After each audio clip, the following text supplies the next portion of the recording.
Hey everybody, Ron Osborne back with Oz Coaching and my friend MJ.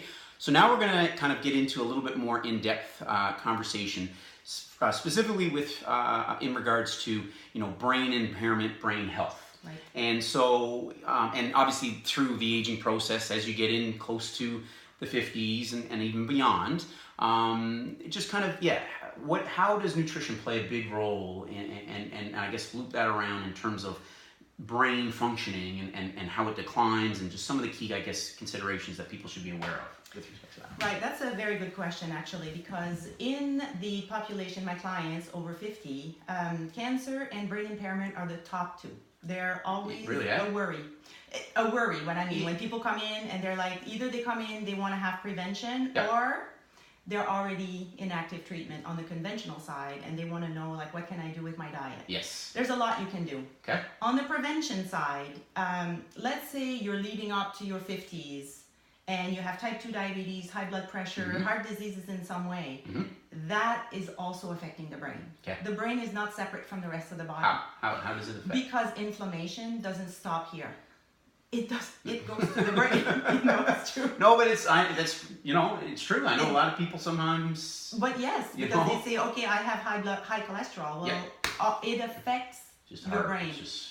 It does. It affects your brain. Okay. So what happens is, so there's two ways looking at it. If they come in and they have health issues, we need to address those because inflammation or inflammatory markers in the brain will affect brain impairment or the proper functioning of the brain over time. Over time. Okay. So that's one thing that we're going to look at. So what do we look at? Yeah. So I can ask them to go ask their doctor for a homocysteine level. So that's a blood test that can be done. Okay. Unfortunately, in Newfoundland, they won't do it. Okay. But that is one of the best markers to show why is it brain inflammation. Brain inflammation. Okay. Right. So C-reactive protein is another one. So C-reactive protein will tell you, your inflammatory. It's an inflammatory marker if you're at risk of heart diseases. That's a better one than high cholesterol because if you're on let's say, a high-fat diet, a ketogenic diet, which is I'm a big proponent of this type of diet. There's going to be a video on that, so stay tuned. There will be. If you process more fat, you're going to have higher LDL, but the good LDL is not all bad. There's good cholesterol, and cholesterol is there to transport protein and enzymes, and it's necessary in the body. The supplementation in brain health, like, is there certain Absolutely. more frequent ones that you kind of prescribe, or how does supplement play a role, but what are the key ones, I guess, for reducing inflammation or some of these inflammatory markers? So the brain needs B vitamins. Okay.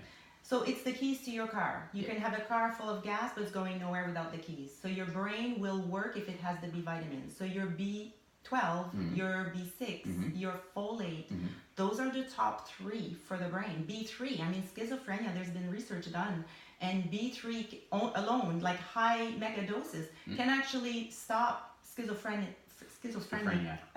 symptoms. So B vitamins are necessary, and they're found in whole grains. So of course, that's deficient depending on the diet that you're on. You might be deficient if you're eating processed grains. You're not getting the high quality, and you're not getting enough.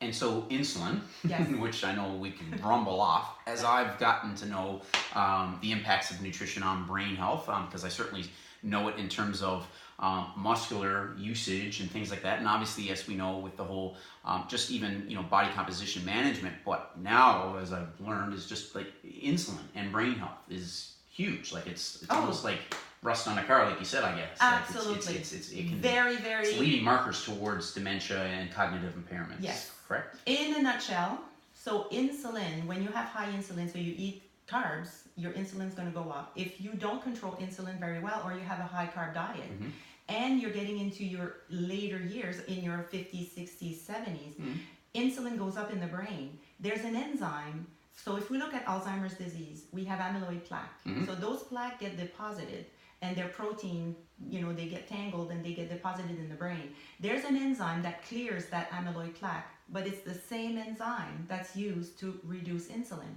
So if you have a diet that always stimulates insulin, so high refined carbs, sweets, breads, and just Yes, like the typical North American diet. Typical. Or if you follow the Canada Food Guide, which is, sorry, but it's 55% carbs. Yeah. If you have a brain impairment, you must control your insulin because that enzyme will always favor reducing the insulin instead of clearing the amyloid plaque. Wow. Fish oil, absolutely. DHA, which is docosahexaenoic acid. DHA is 40% of the gray matter of the brain. Cholesterol, and there's a class of drugs that lowers cholesterol, and that class of drugs will stop CoQ10. The CoQ10 is what's is needed in the brain, so it clogs that metabolic pathway. So that's just the mechanism of the drug. Cholesterol is if I was to look at cholesterol, we have 60 trillion cells. Yep. The membrane of each of these cells is made of cholesterol. And it's about 60% of every cell is membrane. Is membrane. So you're basically 60% cholesterol. Right? And you're taking a cholesterol lowering drug. Yep. It will affect your brain. So medication has an effect on your brain health and cognition. Correct. Right. So that's, to me, that's great because that's a lot of, I guess, to try to provide the information with these is understanding, I think, first and foremost, in even all the specialties that I've been interviewing, I guess, is to kind of come across, to let them, I guess, value their profession as a whole, but then obviously trying to break it down right down to a lay person. But you said a good point. Statistically, people who understand why they're doing what they're doing and not just given a program, here's your diet, but you're explain why you do what you're doing, the percentage rate stays up. It's 60%. Compliance after 1 month. Compliance. It takes 28 days to form a habit. Yep.